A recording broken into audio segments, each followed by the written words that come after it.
It seems to us that we choose the way, but is it really true? A certain moment in life comes and the way chooses us.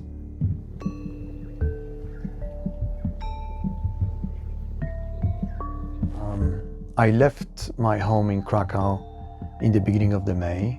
It was late springtime. I knew that it was not going to rain, it was not cold anymore. I went south, southwest, and I corrected my route every single day. I knew that I was going to walk around 30 up to 45 kilometers per day. And I had to find any place to sleep. So I slept in a tent in the forest, I slept under the bridges or any other hole which was protecting me from the rain. Beside first night, which I spent in a monastery in Kalwaria Zebrzydowska, which is located 40 kilometers away from Krakow, I didn't make any other booking for the next 4 months for any accommodation. So I was relying actually on my own little tent. I had my stove and a little gas cylinder. So I stayed wherever I could. In the forest, under the bridges, sometimes on the campsites to take a shower.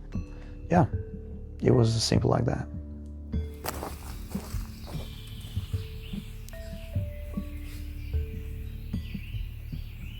I knew from the beginning I'm going to face any adventures and challenges. They always are.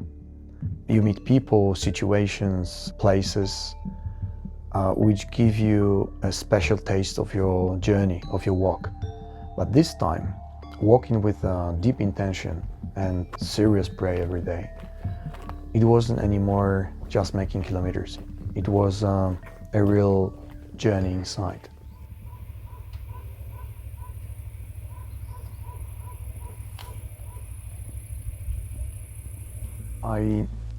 I never thought about this journey before. Of course, I heard about the pilgrims and tourists who walk to Santiago de Compostela even quite regularly. But I never shared this fascination. I never had any desire to go.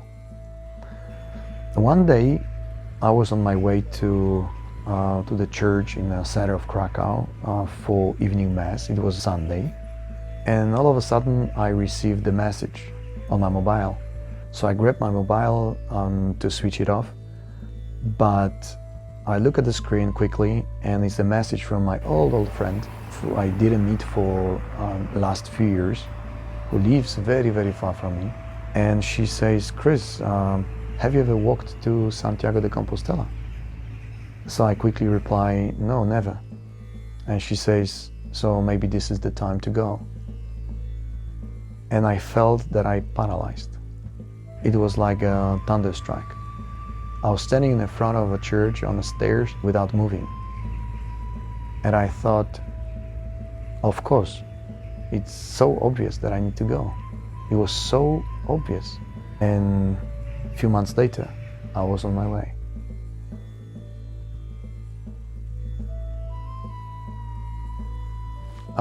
Pilgrimages were already very well known in antiquity to practitioners and believers of different spiritual and religious traditions and systems. It was a method of getting closer to the Absolute, to God, but also to oneself. It was a way of searching God. It was an internal spiritual struggle. Naturally, not only pilgrims go to Santiago.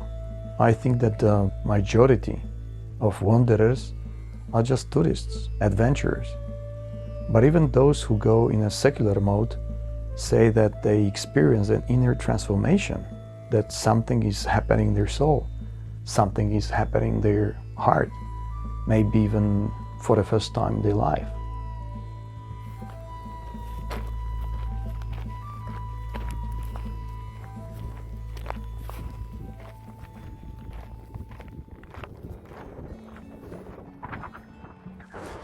In those first days of my walk, I got used to the new routine. Such very simple technical things like finding the water, to find a supply, to find a place to spend the night. my legs and feet started to hurt a little bit, and the first blisters appeared on my soles.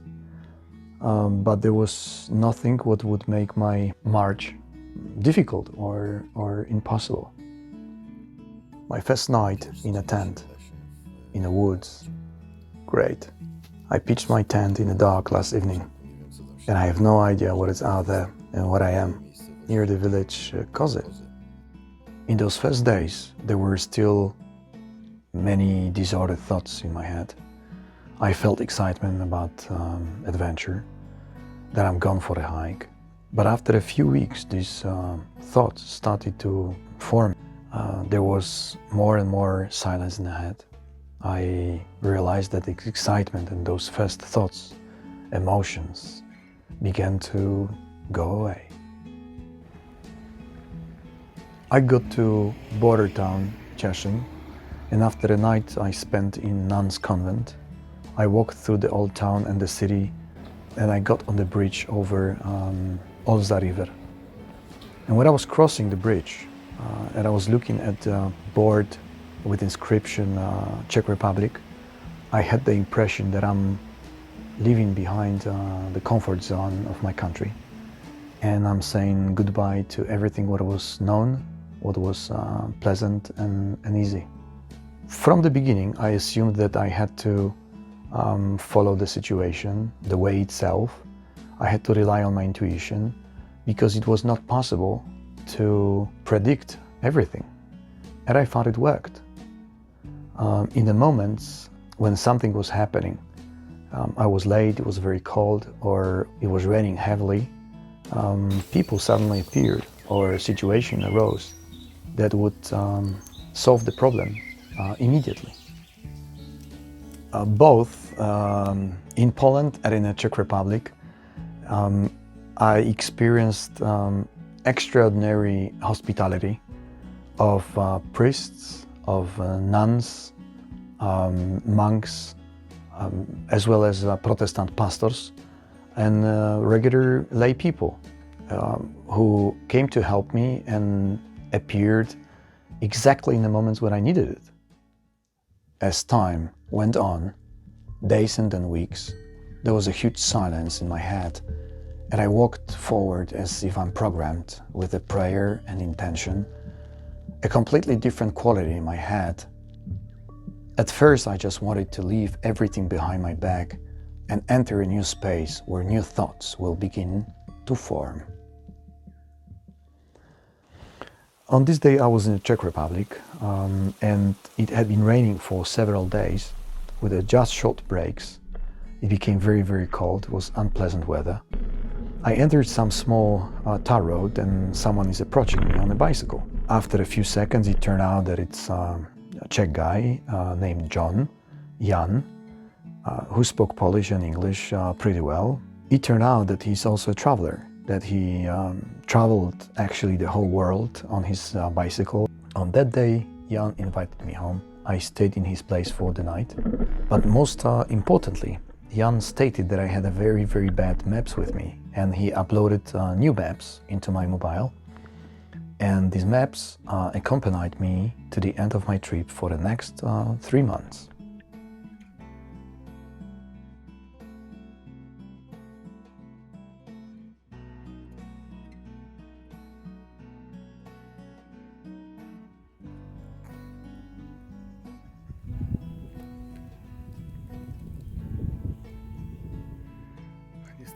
Unfortunately, I had to change the trail because there is a military zone, and I had to go a different way.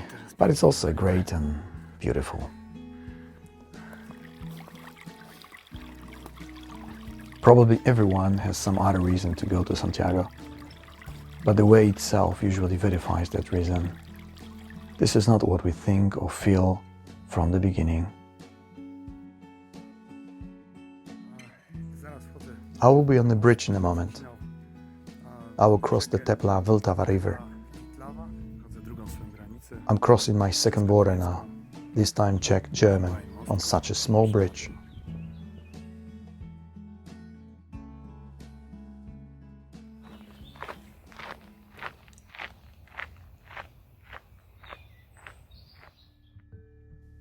Is the way to Santiago just a hike, a trip, or there is something more behind it? Almost all people who go to Santiago have shells of St. James in visible places. They call themselves pellegrino, pilgrims. They have pilgrims' passports, so-called credentials. They also stay in shelters for pilgrims. Why these people do not travel from Paris to Berlin or from Netherlands to Italy, but they be found on the way of St. James? This phenomenon, however, occurs somewhere here, because it's the way of St. James the Apostle. The symbolism is very clear and important. I'm walking over the Inn River today. Behind the next bridge, the Inn joins the Danube River. There is a very high water level today. Last night, I was hosted by Pauline monks at the monastery.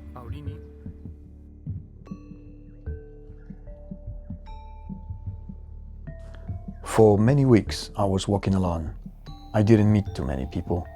I was walking through the countryside, through small villages, through forests. And for all of this time, when I was alone and in a silence, the new thoughts began to form as if I didn't participate in this process, as if things started happening somewhere inside, in the heart.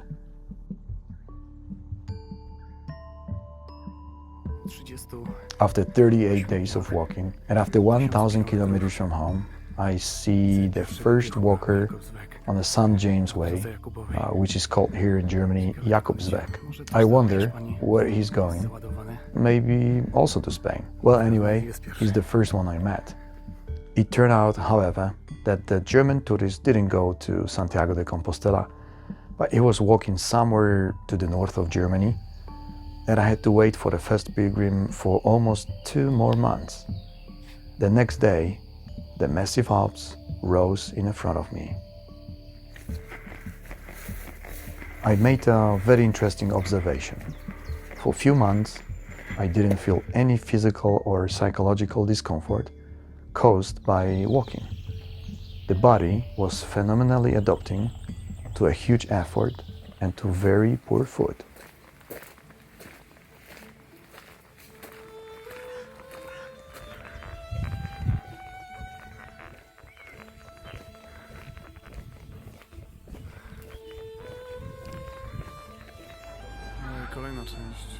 Another part of my journey, I'm taking the ferry boat from Meersburg to Konstanz.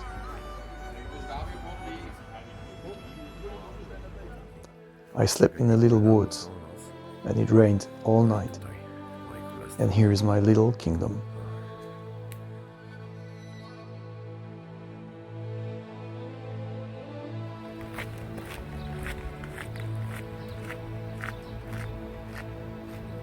It's a Corpus Christi day. I'm walking to Waldshut for a church service, and I'm walking along the Rhine, and today the river is very rough.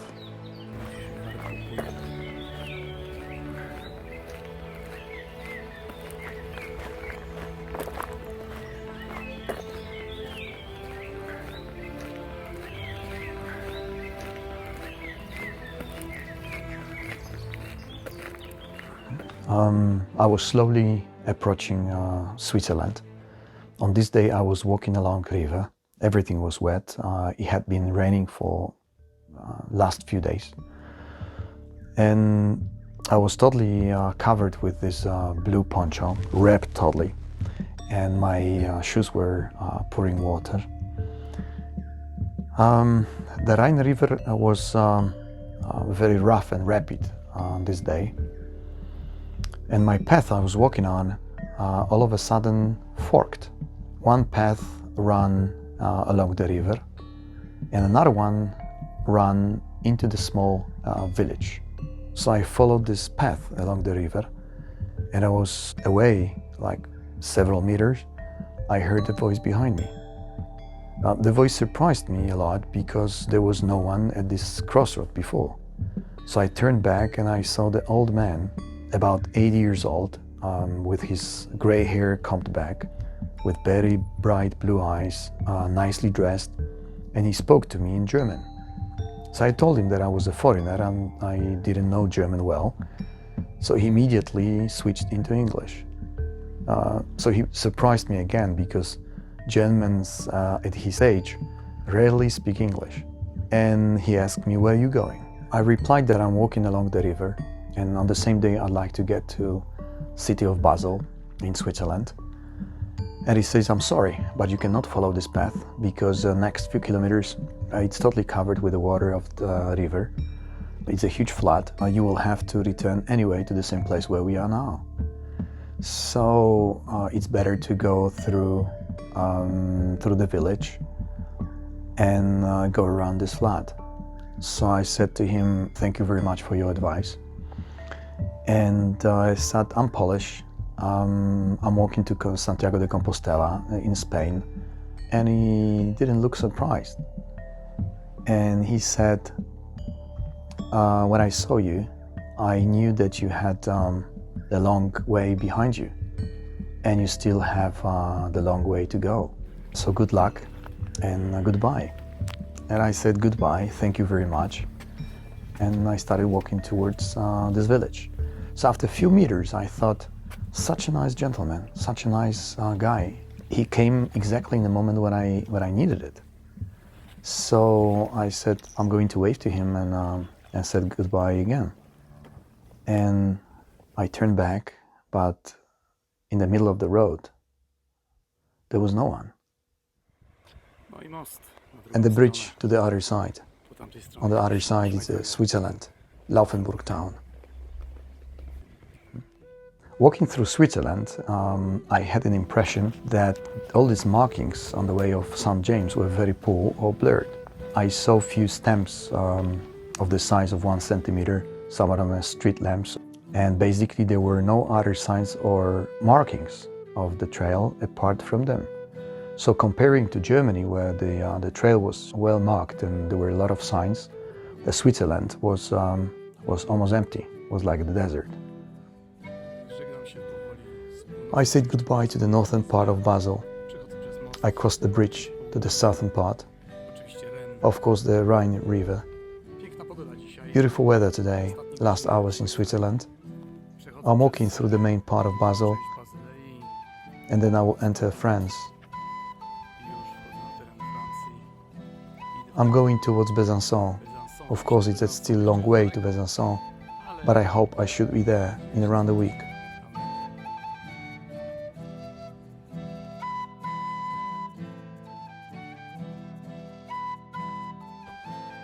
I'm in a town of Neuwiller.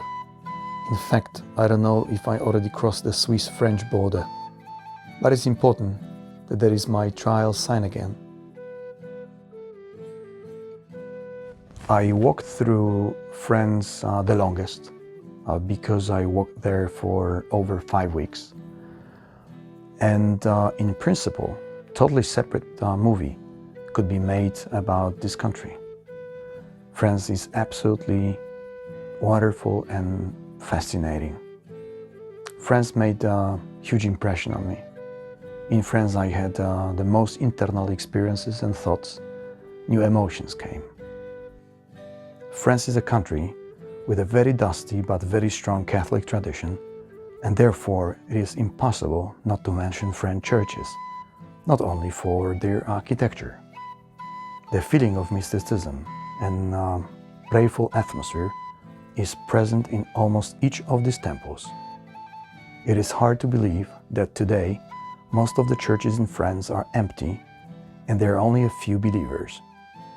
But even after hundreds of years, you can notice that the churches were built in such a way that the person, after going inside a temple, immediately devoted himself to prayer, contemplation, or meditation. Fascinating, absolutely fascinating.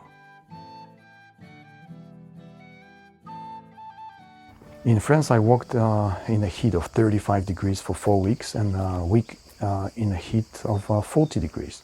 So this French section was very difficult for me. Nevertheless, I remember this time as the most productive internally of the entire pilgrimage. It was worth going through France in the mode of the prayer.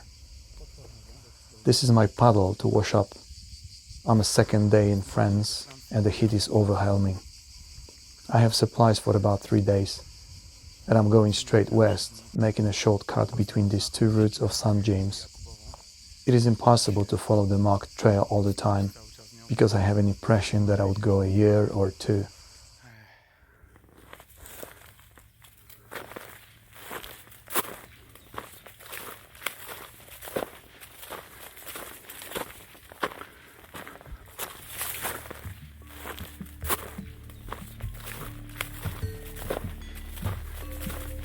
Pilgrimage is like going out into the desert.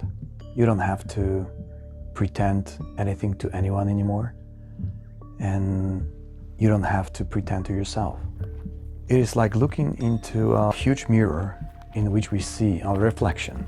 A desert is a place of struggle with oneself, no matter if it's a pilgrimage desert or a real physical desert. Consequently, it leads to a spiritual struggle, to an internal fight. What is the spiritual meaning of loneliness? Because this question will surely arise at some point. I think that by nature, a relationship with God and with oneself requires a certain sterility, silence, concentration, and loneliness of the heart. Cutting yourself off from all information, medias, people, even your own close environment, is the foundation of the process of getting closer to God and yourself, understanding yourself. How do you want to understand God even a little if you don't even recognize yourself? We have a chance to reach as deep into ourselves as never before. We see who we are, where we're going, what we are doing. We reach so deep that we see the roots of evil and sin. We also see good things, but most of all we see what is internally bad in us. I think this is one of the most important meanings of a lonely pilgrimage.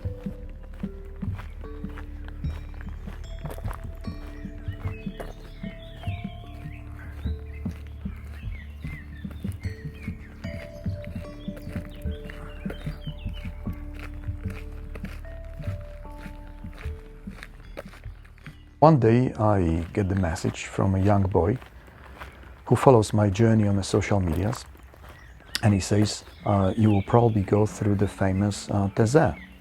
And there is a ecumenical, famous for the whole world, especially among young people, the Christian community. So I look at the map, and in fact I'm only a few kilometers from Thésée, and several minutes later I was in this village. In a very remote area, among great open fields, I entered a well-organized community town where several hundred young people from all over the world were staying at once. After entering this area, I realized immediately that I was probably the oldest one there. But in a moment I saw a few priests, monks and nuns. Very young people welcomed me and hosted me. I had a delicious dinner with them. And then I was allowed to look around the whole community. So I entered the temple and also visited the village itself. I must say it is a completely different experience to hear about this famous place and to be there, even for a short while. Honestly speaking, if I was a young, seeking person brought up in a Christian tradition, I would decide to visit this community for a longer time. It made a very good impression on me as a certain alternative in this world steeped in materialism, corruption, progressive ignorance and aggressive secularism. In a world where young people find it very, very difficult to find any other proposal for life, especially for these people who live in the big cities, which distract us so much from reflection, from spiritual search and growth, and it's very, very far from basic values.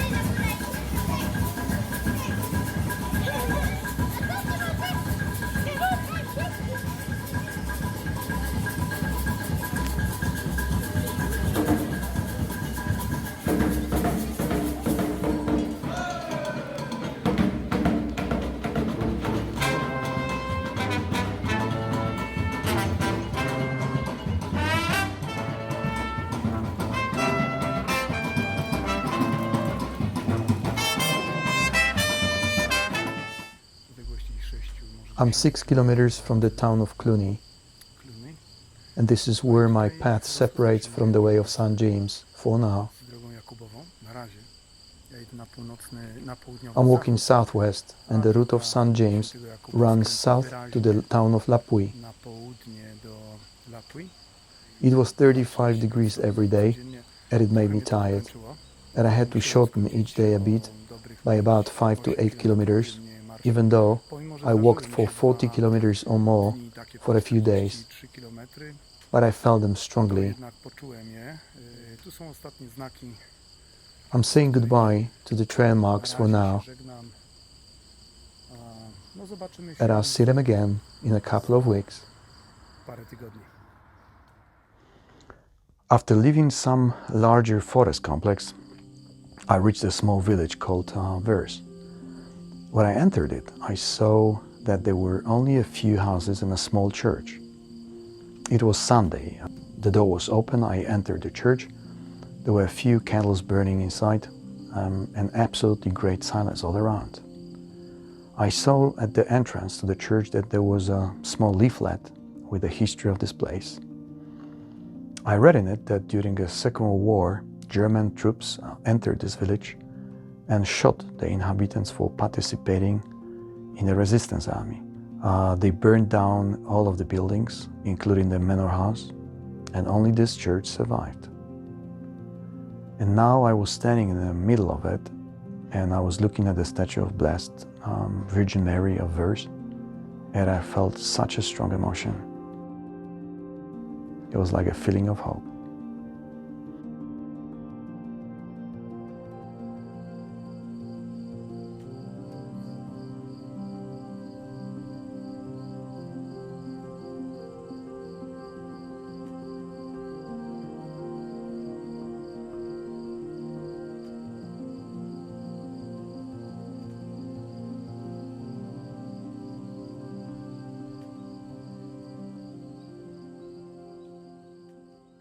I got to Clermont-Ferrand, a city in the central part of France. It was already after halfway of my pilgrimage journey. This city is a special place on the historical map of France. Here, in the 11th century, during a synod, Pope Urban II announced the first crusade to free Jerusalem from the hands of the Muslims. Besides, it is a place where in the Middle Ages, pilgrims gathered to go to Santiago de Compostela together. There are also some churches in the city that are really worth seeing. One of them is a magnificent Romanesque church, which was under construction for almost 5 centuries and finished in the 11th century. You can spend absolutely mystically beautiful time there. The other temple where I spent a few hours is so-called Black Cathedral, the only black cathedral built in France, made of black lava stone. It is an absolutely architectural masterpiece. I entered the beautiful interior and I sat a little back so I could see the whole temple. I wanted to spend some time with myself to pray and to contemplate a little. During this time, for several hours, I also watched people entering the temple. They were mostly tourists with Coca-Cola in their hand, chewing gum.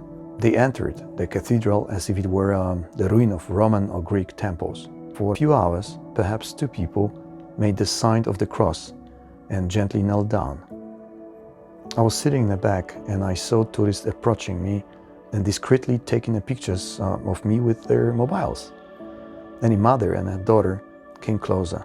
The daughter was about 10, maybe 11 years old, and asked her mother by pointing her finger at me what this gentleman is doing. So her mother explained to her that there is the altar, we're in a church, this gentleman is sitting with a rosary in his hand, and he's turned towards the altar, and he's praying. And I saw in eyes of this girl, in her whole attitude, that she didn't understand what was going on here. She didn't know what the church is for, what a temple is. I was surprised by size of secularism, especially of young people, while children and teenagers do not really know why there are churches, temples, religious signs in a public space. But children have no idea what the spiritual life is. that no one has taught them that apart from the material dimension, there is also the spiritual dimension of our life. Incredible, surprising. Throughout the pilgrimage, these thoughts appear, and sooner or later, conclusions appear, much more serious than the dilemmas of everyday life. I think that one of the most important aspects of this journey is fighting your own darkness, your own sins, that you have to locate them with yourself, to bring them to the surface and to fight them, to understand that we are committing the bad deeds, that they interfere with our relationship with God and with ourselves, that they interfere with our inner development.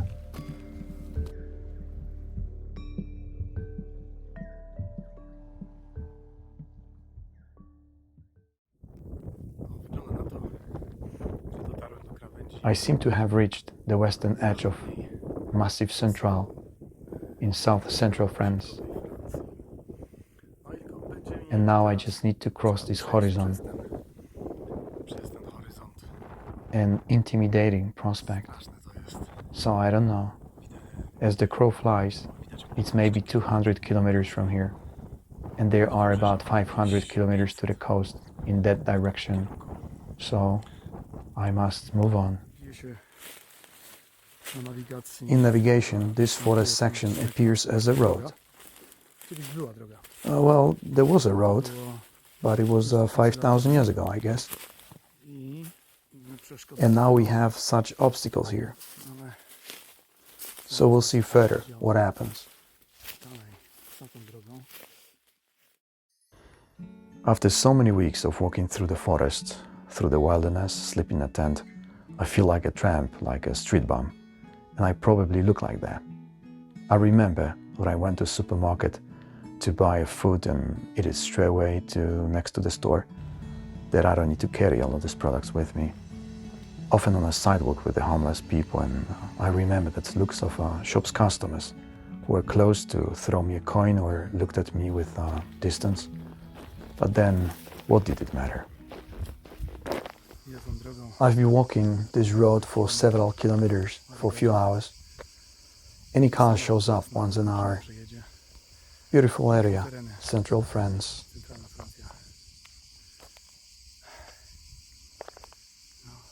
So I walk on.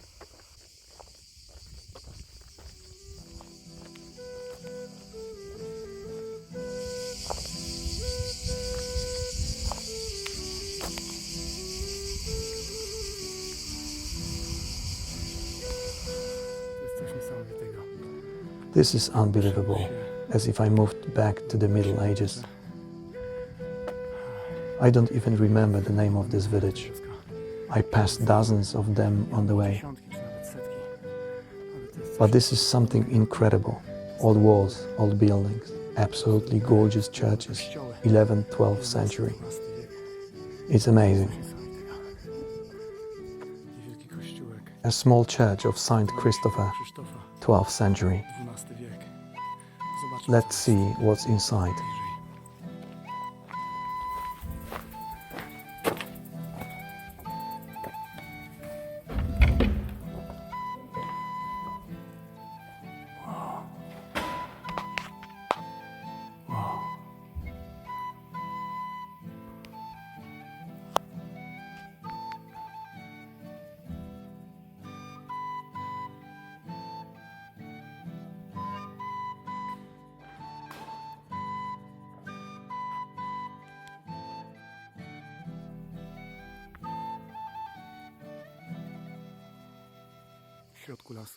In the middle of the forest, I found such a big plum tree, quite wild, with a beautiful fruit. I have already picked some. It will be a beautiful dessert today. I'm in a central South France, about 60 kilometers south of Bergerac. It's very hot today. It's 39 degrees. Just finished 2.5 liters of water. I still have some with me, so I probably should make it to the nearest village. I have around 10 kilometers more, but it's a terrifying hell. Throughout my journey, or for all of these weeks and months, I have received a great number of emails, messages via social medias, phone calls and text messages. Not only with the words of support and encouragement to continue the march, but also with a request to bring intentions to Santiago, request for prayer, and even to send good thoughts. I realized again, not for the first time in my life, that we all suffer internally, and the need for spiritual help and support is enormous. I came to Mont de Marsan. Here a whole new stage of the pilgrimage started for me, because here I found my first pilgrim hostel, albergue, and I found it exactly what I needed it. But I thought I would sleep right on the street on the day. This is my 81st day of walking. It is 43 degrees. I thought I would not get anywhere today. For several days there has been the highest alert in the forest due to the fire hazard, and I cannot sleep in a tent. So I was wandering around the city, looking for information and place to stay. The streets are empty. There is basically no one in the street. And suddenly I found this.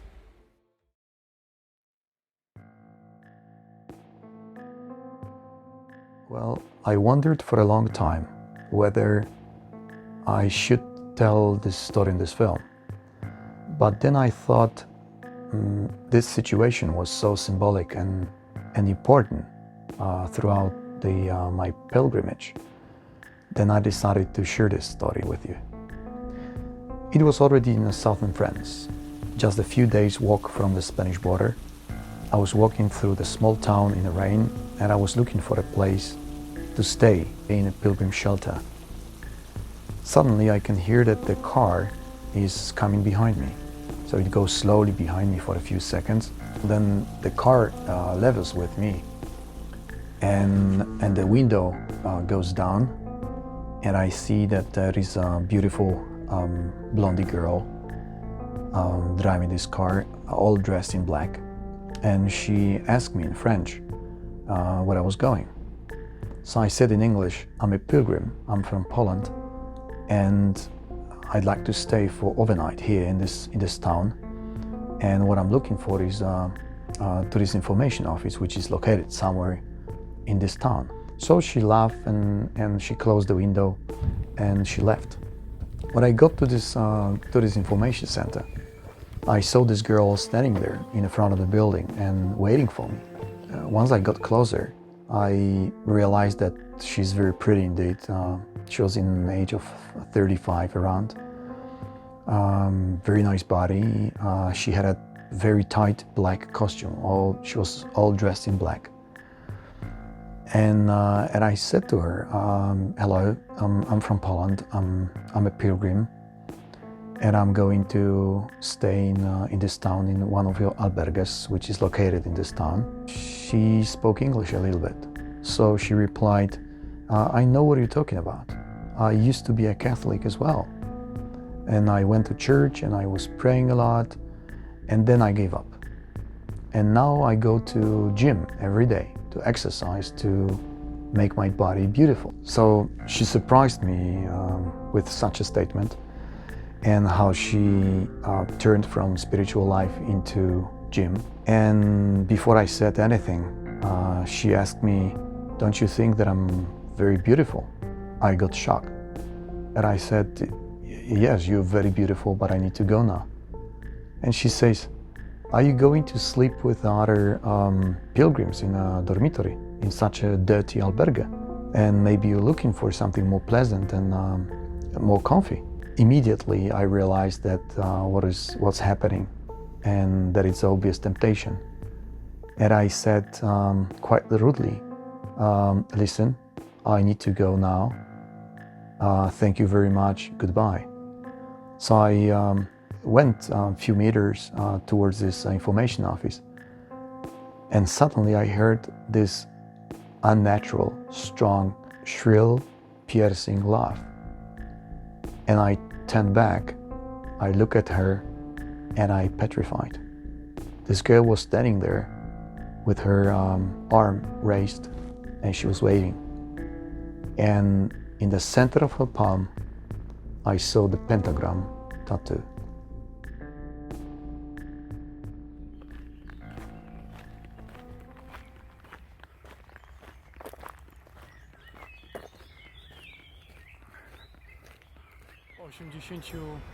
After 86 days, I'm in the area of Irun, although still in France. This is my last section in this country. I walked probably around 1,000 kilometers in France. We'll see what happens next.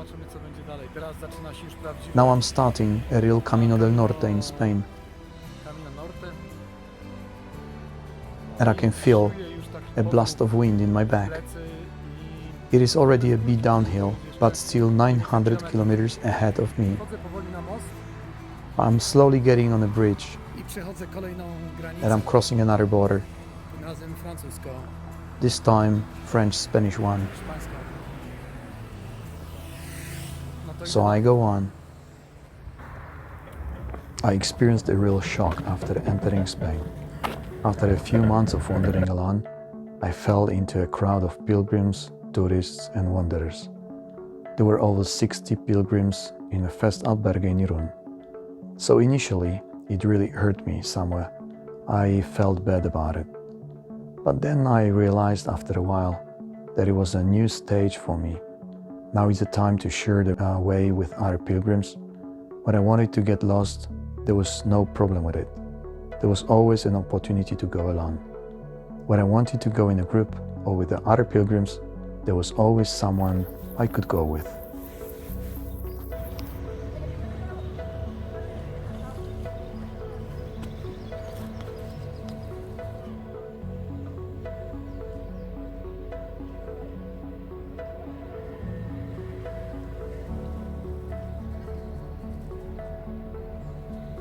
I remember when I got to San Sebastian, a beautiful place, a great city, wonderfully located. But I also remember when I entered the city center, what a tremendously draining feeling it was. After so many months of walking alone, I immediately realized how much the city distracted us from ourselves. Lights, ads, billboards, sounds, tourists, restaurants, cars. The sound of the city reprograms us, keeps us away from focusing on what is inside, what is in our heart.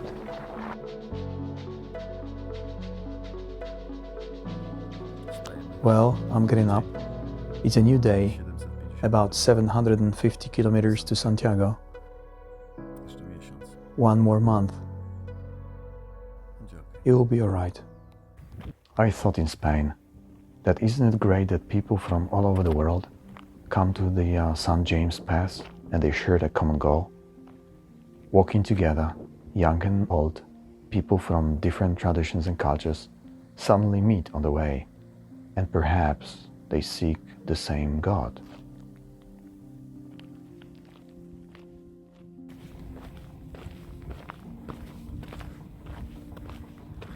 One day I met a group of Germans, young fellows.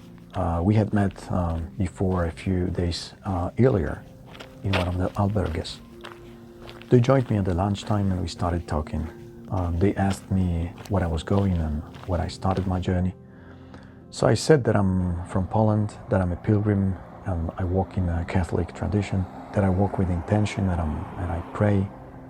All of a sudden, one of these young Germans asked me, what does it mean to believe? What does God mean? What does it mean to practice? What does it mean to pray? What is this all about? And at that time I was absolutely surprised because I thought that everyone here is a pilgrim.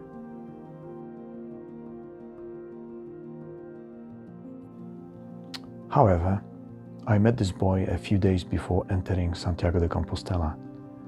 So he comes to me to say goodbye, and he says, listen, remember a few weeks ago I asked you about faith, about the prayer, God, and practice.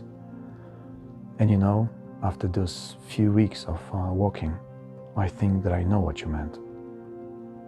It was absolutely great. Observations from Spain. I met many pilgrims, probably even more tourists. But this time of sharing the path with others was the most important. Great people, fantastic people from all over the world.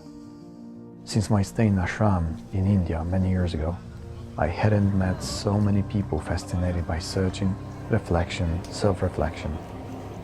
And it was amazing that all these people are connected by this path, even though they may be looking for totally something else.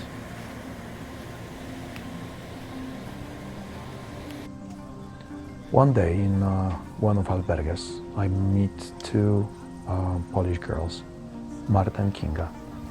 As it turned out later, the only Polish girls I met on the trail during those 4 weeks in Spain. We go together for a few days. There is Tatiana from the United States, but also a couple from Great Britain and Georgia. We are all Catholics. We understand each other perfectly.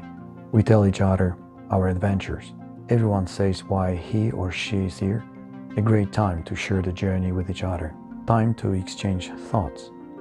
Completely different energy, completely different dimension of this journey and common pilgrimage. Good time together. This time was needed just as much.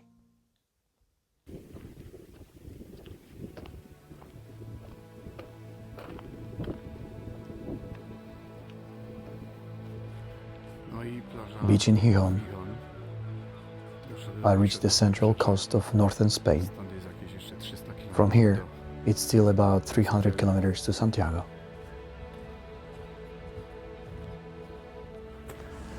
This journey into oneself doesn't end with taking a step, which can be a pilgrimage, for example. This is only the first step and must be followed by the next one and next one. A pilgrimage is a form of conversion, but it is just one element in the series that must follow one after another.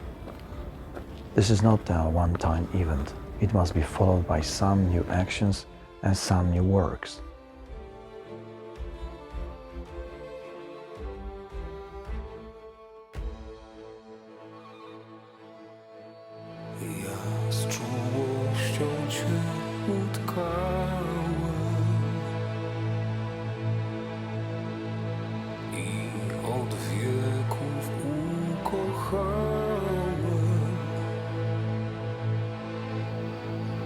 Zawsze się wzruszam głęboko, kiedy w końcu do mnie wracasz, kiedy w końcu do mnie wracasz. Usłysz mój głos, zaufaj mi. Ja Cię ocalę, przebaczę Ci. Usłysz mój głos, zaufaj mi. Kładę przed Tobą życie.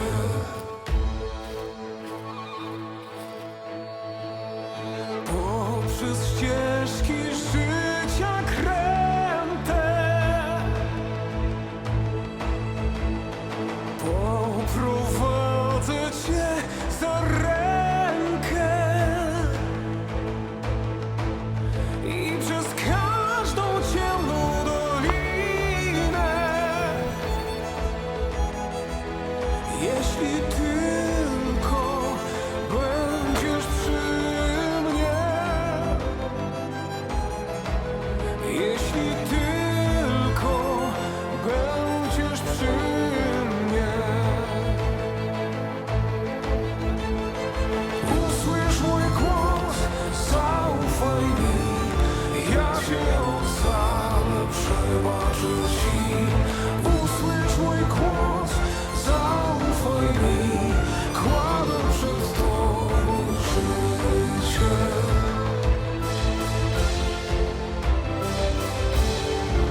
and the day of entering Santiago had finally come.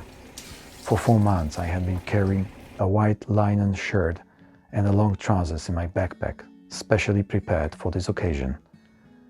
I knew this was a special moment, a special time. We entered the square, completely plunged in darkness, in the front of Cathedral of St. James. I remember that I felt great joy that I reached my goal, but there was no special emotions in it. Of course I felt deep satisfaction, because it was, however, 4 months of walking, almost 3,500 kilometers from home, and so many things that happened in my head and in my heart. A few hours later, after the first morning coffee, we stood in a line at the pilgrimage office where we wanted to fetch our apostilla, saying that we finished our pilgrimage. When it was my turn, I walked into the office and I unfolded my passport. And this clerk, he looks at this passport and he says, "Oh, you walked from Krakow, Poland." And I said, "Yeah, there was a few kilometers." And he says immediately with such a stone face, "A few months ago, there was a Chinese guy here. He walked from Beijing, China. He walked for a year and 8 months."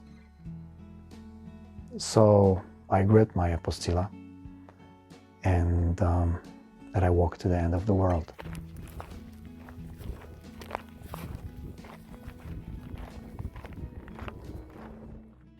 It is not only worth to get to the end of the earth, but you have to get here. It is like a real end of entire journey, the end of your pilgrimage. There are only 3 more days from Santiago and over 100 kilometers through famous Muxia to Cabo Fisterra. From here, there is nowhere else to go. Here, in the ends of the earth, in the end of the trail, deep reflection comes. You understand all metaphysical sense of this journey. You see all symbolism of pilgrimage. And with all the thoughts, emotions came, very strong ones. I threw a stone into the ocean, the stone which I was carrying from home, Krakow, for entire journey.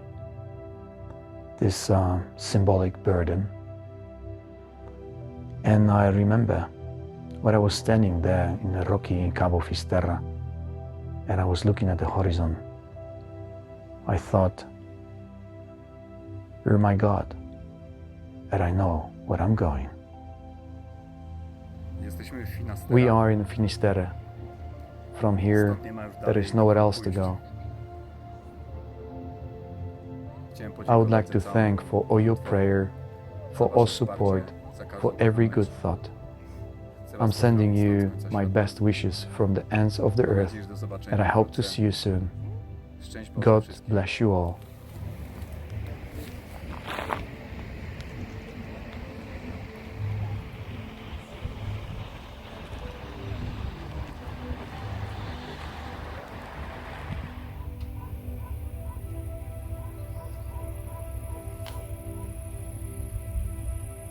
Had any miracle happened after my return back home?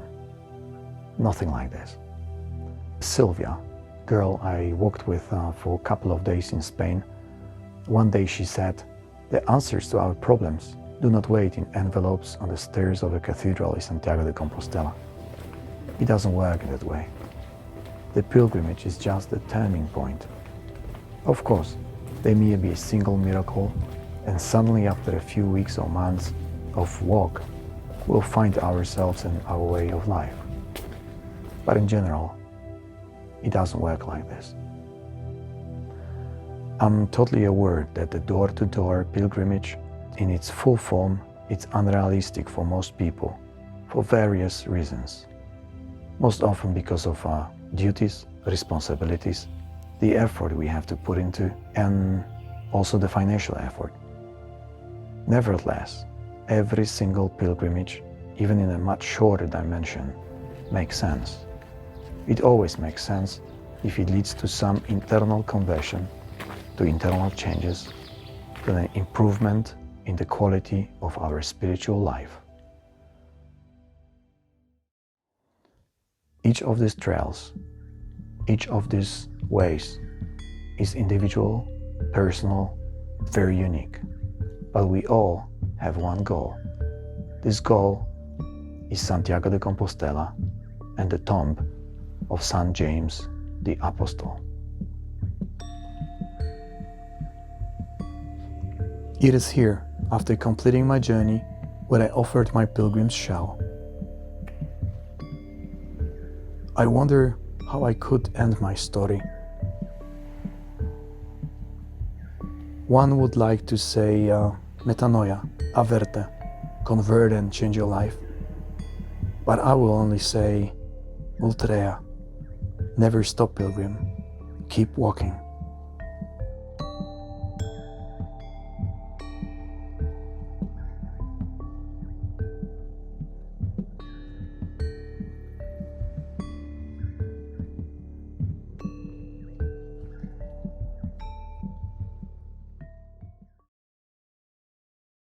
Mont de Marsan. This is my 81st day of walking. The deeper we go, the further we go, the more we discover. We will discover new layers. I think that I'm going home.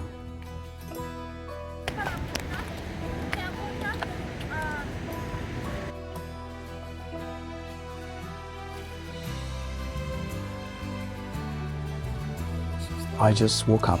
Today is the 5th day.